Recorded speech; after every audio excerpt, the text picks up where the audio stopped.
ৰাষ্ট্ৰ। আজি বক্তৃতা প্ৰতিযোগিতাৰ নিৰ্বাচিত বিষয় কিতাপ পঢ়াৰ আনন্দৰ বিষয়ে মই ক'বলৈ লৈছোঁ। মহান সাহিত্যিক জৰ্জ মাৰ্টিনে কৈছিল, "A reader lives 1,000 lives before he dies. The man who never reads lives only one." অৰ্থাৎ এজন পঢ়ুৱৈয়ে তেওঁৰ জীৱন কালত হাজাৰটা জীৱন জীয়াই থাকিব পাৰে, কিয়নো কিতাপ হৈছে একোজন ব্যক্তিৰ কল্পনা শক্তি, সামাজিক, অৰ্থনৈতিক, ৰাজনৈতিক জীৱনৰ প্ৰতিফলন। সেয়েহে আমি কেৱল এজন পঢ়ুৱৈ হৈও একোজন ৰাজনৈতিক নেতা, শিল্পী, বিজ্ঞানী, শিক্ষকৰ পৰা আদি কৰি একোজন খেতিয়ক, ব্যৱসায়ী সকলোৰে জীৱনৰ সোৱাদ ল'ব পাৰোঁ।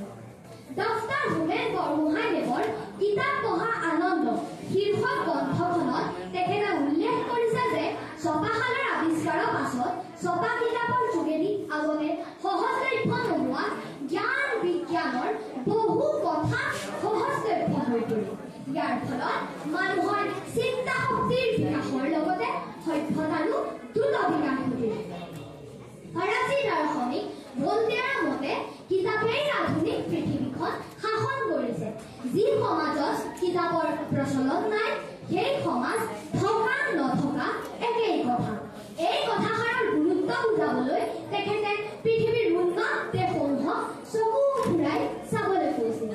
কিতাপে মানুহক কুসংগ আৰু কুকৰ্মৰ পৰা ৰক্ষা কৰাৰ উপৰিও ই মানুহক মানসিক অৱসাদৰ পৰাও ৰক্ষা কৰে। ই মানুহক সংগ দিয়ে, শিক্ষা দিয়ে, আনন্দ দিয়ে।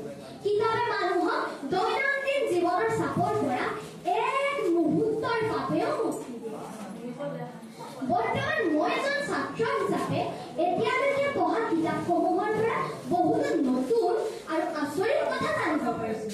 এই নতুন নতুন কথাই মোক সদায় কিতাপ পঢ়িবলৈ আগ্ৰহী কৰি তুলিছে। কেতিয়াবা মই মোৰ কিতাপৰ ভিতৰতে একেবাৰে লুকাই যাওঁ, যেন মই অলপ সময়ৰ বাবে আন কোনোবা দেশত থাকোঁ। কিতাপৰ পৃষ্ঠাবোৰ যেন মোৰ বাবে এখন সৰু পৃথিৱী। মই হেৰি পটাৰৰ লগত যাদু শিকোঁ, মই চিচিঙৰ লগত অভিযানলৈও যাওঁ। কেতিয়াবা মই নিজকে তেওঁলোকৰ এটা চৰিত্ৰ বুলি ভাবোঁ। আগতে মই অন্ধকাৰ ভয় কৰিছিলোঁ, কিন্তু এতিয়া মই সাহসী চৰিত্ৰ গল্প পঢ়োঁ। মই ভাবোঁ ময়ো সাহসী হওঁ। কিতাপে মোক সাহসী হ'বলৈ শিকাইছে। আগতে মই অতি কম কথা কোৱা আছিলোঁ, কিন্তু এতিয়া মই বেছিকৈ কথা কওঁ। কিতাপত ইমান ধুনীয়া কথা থাকে যে সেই কথাবোৰ মই সকলোৱে জানক বুলি ভাবোঁ। কিতাপৰ কোনো শেষ নাই। এখন শেষ হ'লে আন এখনৰ অপেক্ষা সদায় থাকে। কিতাপে মোক নতুন নতুন জ্ঞান দিয়ে, আনন্দ দিয়ে আৰু মনৰ ভিতৰতে এক নতুন আনন্দৰ জুলুম আনি দিয়ে। কিতাপ হৈছে একোখন খিৰিকীৰ দৰে, যাৰ জৰিয়তে নিজ স্থানতে থাকি অন্য এখন পৃথিৱী ভুমুকিয়াব পাৰি। বুদ্ধিজীৱী চাৰ্লাছ ইলিয়টে ইয়াৰ সন্দৰ্ভত কৈছিল যে কিতাপ হৈছে সকলোতকৈ নিৰ্ভৰযোগ্য বন্ধু আৰু সহজে উপলব্ধ ধৈৰ্যময় সাক্ষী। কিতাপ পঢ়াৰ আনন্দ শব্দৰে প্ৰকাশ কৰাটো প্ৰায় অসম্ভৱ।